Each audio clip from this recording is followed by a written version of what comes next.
आदरणीय सभापति जी, विकसित भारत की यात्रा में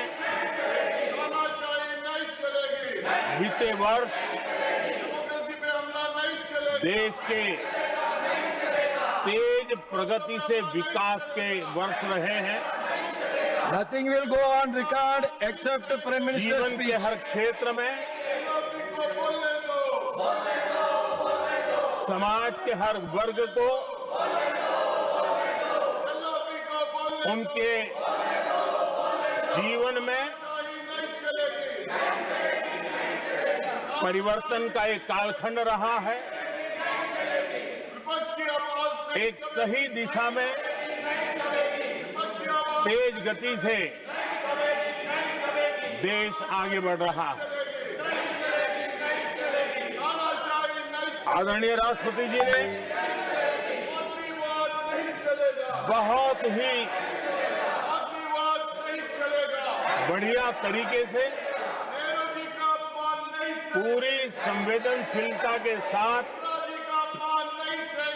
उन्होंने This is not correct. इस You विषय को please sit to your seat. हम please. सबके सामने प्रस्तुत किया है। आदरणीय सभापति जी, मेरी एक प्रार्थना है, आदरणीय खड़गे जी की उम्र देखते हुए वो बैठ करके भी नारे बोल सकते हैं तो अच्छा होगा, ताकि उनको कष्ट न हो। पीछे नौजवान बहुत लोग हैं, तो खड़गे जी को No. आप बैठते बैठते भी When you are speaking, they are listening. You are नारे listening. बोलने की अनुमति दे दीजिए।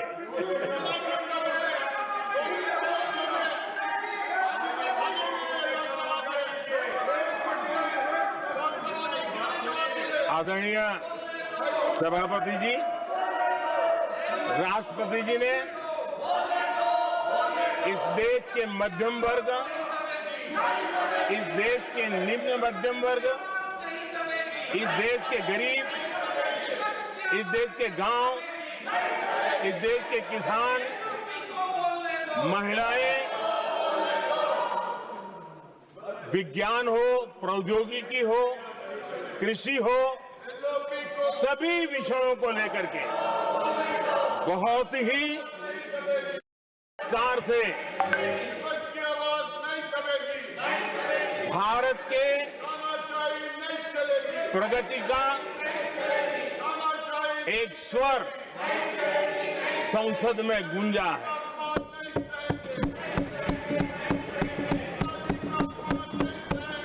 देश के नौजवान भारत के सामर्थ्य को कैसे आगे बढ़ा रहे हैं, इसकी भी विस्तार से चर्चा की है। हर वर्ग के सामर्थ्य को उन्होंने शब्दांकित किया है। और इतना ही नहीं, आदरणीय राष्ट्रपति जी ने भारत के उज्जवल भविष्य के प्रति एक विश्वास व्यक्त किया है। ये अपने आप में हम सबके लिए प्रेरक है। आदरणीय सभापति जी, 21वीं सदी का प्रथम क्वार्टर पूरा हो चुका है, लेकिन ये दूसरा क्वार्टर जैसे पिछली शताब्दी में भारत की आजादी के जंग में दूसरा क्वार्टर बहुत ही निर्णायक बना था। मैं साफ साफ देख रहा हूं कि विकसित भारत के निर्माण की दिशा में ये दूसरा क्वार्टर भी उतना ही सामर्थ्यवान होने वाला है, उतना ही तेज गति से आगे बढ़ने वाला है। और इसलिए आदरणीय सभापति जी, राष्ट्र का हर व्यक्ति ये महसूस कर रहा है कि एक अहम पड़ाव पर हम पहुंच चुके हैं। अब न हमें रुकना है, न हमें पीछे मुड़ करके देखना है। I will not go ahead to rule what you are doing. आगे ही आगे देखना Please है बैठिए. I am not going to let गति you से चलना now. है। You please बैठिए. और लक्ष्य को प्राप्त करके ही हमें सांस लेनी है। उस दिशा में हम आगे बढ़ रहे हैं। Nothing should go on record except the Prime Minister's speech.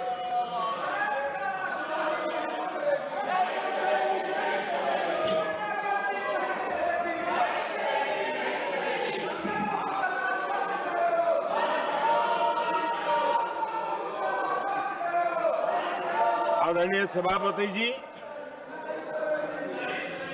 वर्तमान में अगर हम देखें तो भारत के भाग्य के अनेक सुयोग एक साथ हमें नसीब हुए। ये अपने आप में बहुत ही उत्तम संयोग है, ऐसा मैं मानता हूं। सबसे बड़ी बात है, विश्व के समृद्ध से समृद्ध देश भी बुजुर्ग होते जा रहे हैं। वहां की आबादी उम्र के उस पड़ाव पर पहुंची है हम जिन्हें बुजुर्ग के रूप में जानते हैं। हमारा देश ऐसा है जो विकास की नई ऊंचाइयां छू रहा है। उसी समय दिनों दिन हमारा देश युवा होता जा रहा है, युवा आबादी वाला देश है। ये अपने आप में एक बहुत अच्छा सुयोग है। आदरणीय सभापति जी, दूसरी तरफ मैं देख रहा हूं जिस प्रकार से विश्व का भारत के प्रति आकर्षण बढ़ा है, और उसमें भी विश्व भारत की टैलेंट का महात्म्य समझ रहा है। हमारे पास आज दुनिया का बहुत ही महत्वपूर्ण टैलेंट पूल है, युवा टैलेंट पूल है, जिसके पास सपने भी हैं, संकल्प भी है, सामर्थ्य भी है। और इसलिए ये दूसरा सुयोग है। शक्ति का आशीर्वाद हमारे साथ है। आदरणीय सभापति जी, भारत आज विश्व में जो चुनौतियां पैदा हो रही है, उन चुनौतियों का समाधान देने वाला एक देश आशा की किरण बना हुआ है, और हम समाधान दे रहे हैं। वैसा ही एक महत्वपूर्ण सुयोग है कि आज मेजर इकोनॉमी में भारत का ग्रोथ बहुत हाई है, और हाई ग्रोथ और लो इन्फ्लेशन ये बहुत ही यूनिक संयोग है, और ये हमारी अर्थव्यवस्था की मजबूती को प्रदर्शित करता है। आदरणीय सभापति जी, हम जिस गति से आगे बढ़ रहे हैं, जब हमें देश की जनता ने सेवा करने का मौका दिया, तब फ्रेजाइल 5 के रूप में ये देश जाना जाता था। जब हमें अवसर मिला, तब देश आजाद हुआ, तब हम दुनिया में 6 नंबर की इकोनॉमी थे। लेकिन इन लोगों ने ऐसा हाल करके रखा कि 11 पे पहुंचा दिया। आज हम 3 पर जाने की दिशा में तेज गति से।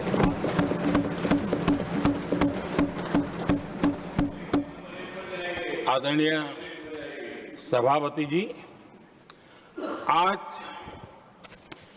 कोई भी सेक्टर देश कीजिए, चाहे साइंस हो, चाहे स्पेस हो, चाहे स्पोर्ट्स हो, हर क्षेत्र में आज भारत एक कॉन्फिडेंस के साथ आत्मविश्वास से भरा हुआ भारत है।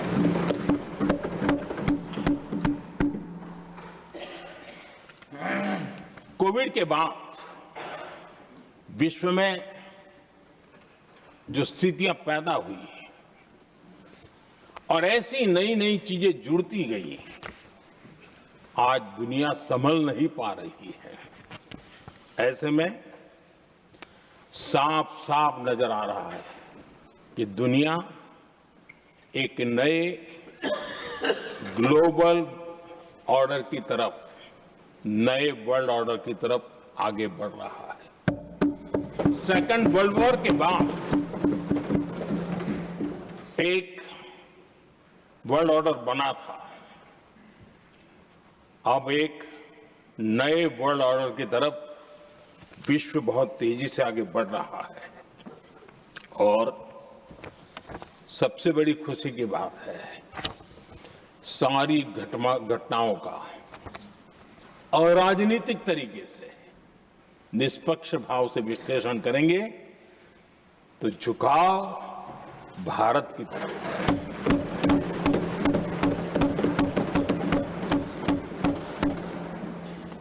विश्व मित्र के रूप में, विश्व बंधु के रूप में आज भारत अनेक देशों का विश्वस्त पार्टनर बना है और हम कंधे से कंधा मिला करके विश्व कल्याण की दिशा में भी अपनी उचित भूमिका निभा रहे हैं, अपने सामर्थ्य से सहाय भी कर रहे हैं। आदरणीय सभापति जी, आज पूरा विश्व ग्लोबल साउथ की चर्चा करता है, लेकिन उस चर्चा के सूत्रधार के रूप में आज भारत वैश्विक मंचों पर ग्लोबल साउथ की बुलंद आवाज बन गया है।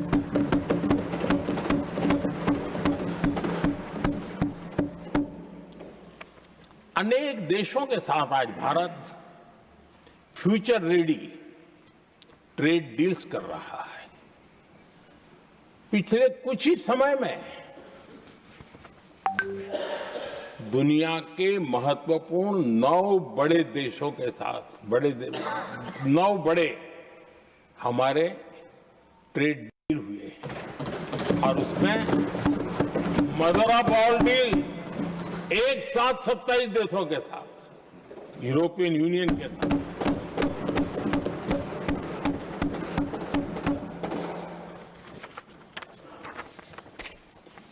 जो लोग थक गए,